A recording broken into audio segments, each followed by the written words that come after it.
Hey guys, what's going on? Welcome to the channel. My name's Excoundrel, and we're going to be doing some Pokemon Pocket stuff today, as you have seen on the channel recently. Sorry that I haven't been doing a video this week, or haven't done a video this week. I can't speak. I have been very busy. I've just bought a new car and sold my car. Had the guy who bought my car chase me. Okay, here's a story time for you guys, right? I had a BMW 118D M Sport. Really nice car, but just not suitable for family. So I sold it. 7 years old, about 60,000 miles on the clock. Sold it for about 7.7 thousand GBP, which was cheaper than I wanted to sell it, but it had a few dents in it from an unnamed person in the family that was driving it that wasn't me. So I sold it on the day for 7,700. The guy took it for a drive, happy with it. He changed the ownership there and then. He paid me. On the way home, he texted me to say, oh, there's some rumbling in the lower gears. I thought, never noticed it. Passed its MOT this year. I had it serviced at the end of 2023. So, you know, it's just check it out if you want to, but ultimately your problem. He then takes it to service. He goes, yeah, so the prop shaft, or the drive shaft, it's been bolted on incorrectly, and it's out of balance. I'm starting to think this is why you sold it. And I just thought to myself, what? Like, I'm not mechanical at all. I only barely knew what a prop shaft was. Googled it, and I was like, okay, I don't even know how I would know that had gone wrong. But it passed its MOT, and in the UK, I checked, in the UK, when they do MOTs, they have to check the drivetrain and the prop shaft to check that it's okay, and they did, and had no issues on it. And this is completely irrelevant to Pokemon. I hope you don't mind. Anyway, the guy then texts me the next day saying, okay, I've had a quote for 1,000 GBP. I want you to go halves with me on it. And I just blocked his number because it's just ridiculous. Like, the car was driving fine. It passed its MOT. You bought a secondhand car. You drove it. You didn't flag any issues when you bought it. I'm sorry. I'm not gonna. I feel bad. I do feel bad because obviously he's a young guy.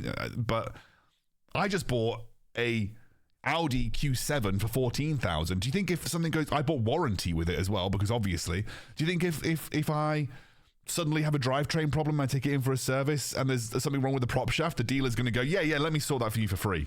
Like, of course not. Fuck off. Anyway, that's my rant. Okay, let's talk about Pokemon.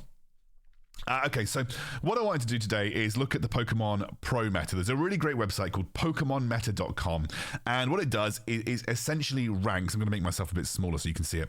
It essentially ranks Pokemon decks based on their tournament performances. Doesn't have as much as the Pokemon Zone tier list. If I go to it here, doesn't have as much as the Pokemon Zone tier list. I would say that the tier lists are somewhat similar. Only some slight differentials between them, but this one uses placements and power levels based on tournament performances across all the tournaments that are taking place at Pokemon Pocket. There are two major outliers in the meta: Pikachu EX and Mewtwo EX. Pikachu EX, probably the best deck in the game. Now, some interesting things about Pikachu EX. As you can see here, there are variations of it. This 100%, 100%, 100%, X-Speed in 94%, Sabrina in 80%, Zapdos X in 75%. However, that's all pretty given. I think the shifts in the Pikachu X deck come down to what types of basic electric Pokemon that you're including, or at least, you know, electric Pokemon you're including to kind of ramp Pikachu X up. One that's been rising in popularity is Pincurchin. Or Pincurchin, however you want to say it, and that is because it does less damage than Voltorb. However, it has the chance to paralyze a Pokemon, which, if you paralyze and you get the head flip, that Pokemon on the opposite side cannot actually act that turn at all, regardless of what happens. So there's no way of them getting out of it. And then on the following turn, they become unparalyzed. So people have started to include Pincurchin. They've also started to include, which I think is really interesting, Blitzel and Zeb Striker. And the reason being, and I quite like the idea behind this, look, Pikachu X is going to do 90 damage if you have everybody on your bench, right? That's usually not one-shotting anybody, but it does leave them sometimes at 30 or below HP. That's where you bring in a Zeb Striker at 1 energy, so very limited energy cost. It's also got a 1 energy retreat cost. Jump in, you hit the enemy bench to take out a Pokemon that's on low HP, and you take either an X Pokemon out, or like a Starmie, for instance, or you take out like a basic Pokemon and that, you know, gets a point. This can sometimes be the difference maker. So I really like the idea of having Zebstriker in there, and I think I'm going to do a video on kind of why this card is like very strong in this deck. But this is kind of the Pikachu X deck at the moment. The Mewtwo X deck is basically what you'd come to expect. It's exactly what you've come to expect. The only thing that's worth noting is that a couple of top tier tournaments recently have played one regular Mewtwo as well, which is really interesting to me. I guess this is because it still does a lot of damage and is not going to get knocked out for, or at least it'll tank damage. You know, it's a basic Pokemon that's going to tank 120 damage, could also be a threat, and it's not going to get knocked out for 2 points. So you could ramp up a Mewtwo X in that time as well. So people have been running this as an option in the Mewtwo deck, which I think is really interesting. They're sacrificing a Giovanni for it, which I think makes perfect sense.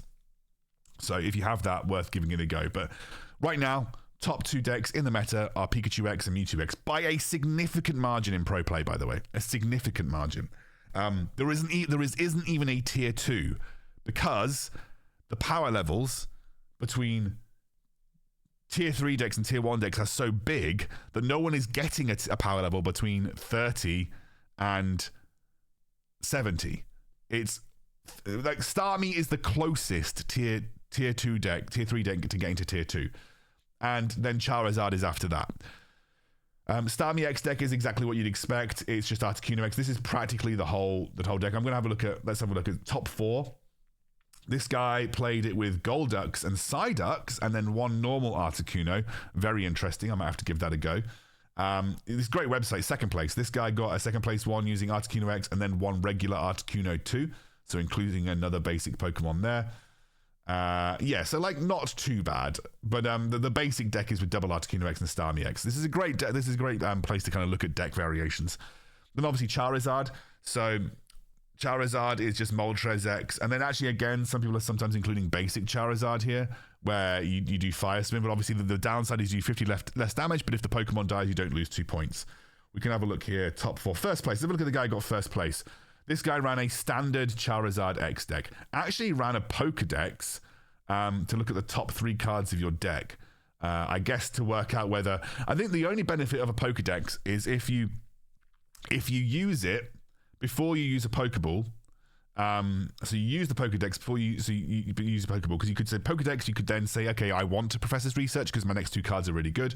Or you Pokedex and use Pokeball, and that then shuffles your deck, and then you can use Professor's Research hoping that you've got a better top hand. That's kind of interesting. I like the idea of using that, and I'd love to see if that had much efficacy. This guy, again, very standard Charizard X decks, actually running the Old Amber and the Dome Fossil. This basically, they can be discarded at any point, and you basically don't lose. So basically, it's a free retreat cost, and if you discard them, you don't lose a point. It helps you just ramp up these sort of slower decks if you need to. So yeah, that's kind of a cool idea. I know a lot of people have been using those fossils in that way. Let's have a look at this one. This one is a Charizard plus an Arcanine. Very interesting. Double red card as well. Yeah, I mean, I love some of the variations that you're seeing in some of these top performing decks. Blaine, let's have a look at the sort of any top first place. This guy got first place with Blaine. He ran Vulpix, Ninetales, Ponyta, Rapidash, and then a Magmar. So Magmar can do, with Blaine, Magmar can do 100 damage. But is a stage 1 evolution, so you could get that out on like potentially if you're going second turn, deal 100 damage. So that's interesting. He got a Magmar first place. There's a second place here. This guy's running a standard Blaine deck without the Magmar. So yeah, like these are pretty standard. Marowak X. Let's have a look. Let's have a look at some of the first place. This guy got first place with Marowak X. He ran Hitmonlee, but then he ran... Yeah, so this is... I actually like this version of the Marowak X deck. Mankey and Primeape plus Marowak. This has been rising in popularity. Interesting that he included a random Hitmonlee. I guess just for an extra basic Pokemon. And again, similar to the Zebra Strike, that you can potentially get a cheeky pick off of someone on your bench. I kind of like that idea. Definitely going to test this one out and see how it does. Have a look at any other top performers. There's a top 4 here. Marowak, yeah. So everyone who's running Marowak is kind of running this setup. He also ran a regular Marowak, which is interesting. I think that bricks your Marowak draws a bit too much. I personally wouldn't do it. But I really love this package of the Primeape and the Mankey, because I just think it's a really strong package that can have like heavy aggro at the beginning. A deck that I was kind of sleeping on for a little while, Arcanine EX. It is a 3 energy, 120 damage, also deals 20 damage to itself. Let's take a look at any top performers. This is a great deck to see. This guy recently got a top 4 with a standard Arcanine deck, used a Hand Scope. Hand Scope plus red cards, a nice little combo. Could potentially ruin your opponent's game plan. Let's have a look at another top 4. This guy ran Aerodactyl and Old Amber, 1 red card, but nothing else kind of crazy. Sometimes Aerodactyl's good to just stall things out, so there you go. And that's kind of like in the main tier 3 decks. This Articuno X, which is basically Articuno 18 trainers, is is kind of like the first of the tier 4 decks. Has done pretty well really interestingly, has done quite well in tournaments. I really hate this deck. Really, really hate this deck. I actually think it's absolutely garbage, but they're all pretty much the same. The reason I don't like it is because it's so random. But the upside is if you do get a good Misty roll, you can basically just roll over the game. This is a deck that I've seen rising in popularity. I'm assuming the power level is going to increase over time, but it's basically Machamp Primeape. I actually think, to be honest with you, the Marowak version is better. But this is good versus Pikachu, for instance. So you're seeing like this come out versus Pikachu quite a lot. And yeah, it's very interesting to see this deck come through. So we'll look at another top 4 one. This was actually running without Mankey and Primeape with Kangaskhan. Kangaskhan's really interesting. It's potentially 60 damage, 100 HP basic Pokemon, but it's a very high retreat cost. So you're basically putting out there to try and get some damage down, but you're just going to assume that it will die or get knocked out. Alakazam is an interesting one that has popped up. This is obviously kind of good versus Mewtwo. It's kind of like an anti-Mewtwo deck. This is the standard package. Alakazam plus coughing and wheezing to buy some time. It's pretty cool. Doing quite well in tournaments. Blastoise EX. It got a lot of top 4s here. And this is interesting. It runs Lapras EX and Starmie EX. I'm not sure. I guess this gives you lots of options for Misty, but I personally don't think I'd run Lapras. I don't mind the Starmie package here, but I'm not sure I'd run Lapras personally. Let's have a look. Snorlax and Lapras. So basically just anything that will buy you time. So Chansey, again, is a high HP. Normal Pokemon is not really there to do anything other than just to buy you time. But yeah, Blastoise EX is interesting. Can do up to 160 damage and is very tanky. So can one-shot a Mewtwo, technically, but then so can Charizard. And Charizard, I think, has a more consistent energy generation. The reason that Blastoise sucks compared to Charizard, in my opinion, is that Charizard has Moltres to generate energy for it, whereas Blastoise has Misty. Moltres flips 3 coins, and it gives you that amount of energy that you get heads for. Misty, if you literally lose a 50-50 on the first coin flip, it's a useless card. And then Executor EX, which is interesting. It's very interesting, though, that we're not seeing Venusaur. It's not doing a huge amount. I actually think Executor EX with Venusaur is the way to go, personally. It's very interesting this site's not actually listing Venusaur. As you can see here, Pokemon Zone lists Venusaur much higher. I have to say, anecdotally, I think Venusaur is a strong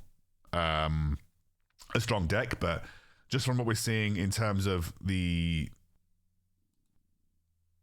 actual decks, you can see here, if I look at first place, we've had 40 Pikachu first places, 28 Mewtwo first places, 6 Charizard, 3 Koga, Marowak, Starmie, Venusaur. It's interesting that the tier list doesn't include things like Koga and also Venusaur. So, take this with a pinch of salt.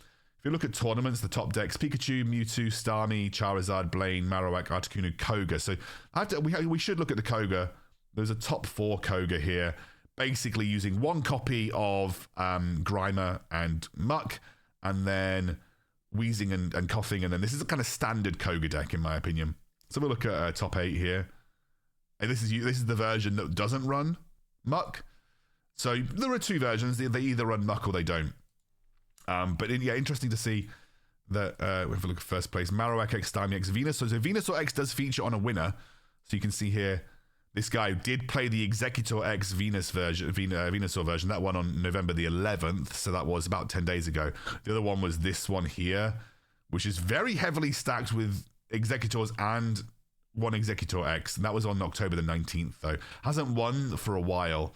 Whereas if you look at the top decks with first place and you go to Koga, Koga hasn't won in a while either, to be honest with you. When you look at the first place, Pikachu won like loads over the last couple of days.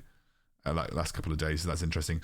It's also interesting to look at the 5+ win streak. This is a really interesting one. Dragonite coming out with a 5+ win streak.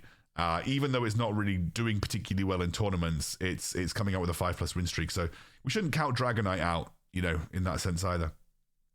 But this is a great website. You guys can come and check it out. It's a great way to get kind of ideas about how to build cards. And this is also interesting. This filters particular cards by popularity, so it gives you a good indication about what's working and what's not. You can see that Pikachu and Mewtwo both heavily favored. Articuno with the 18 trainers, and maybe with the Starmie deck, which you can see here. Raichu featuring a lot.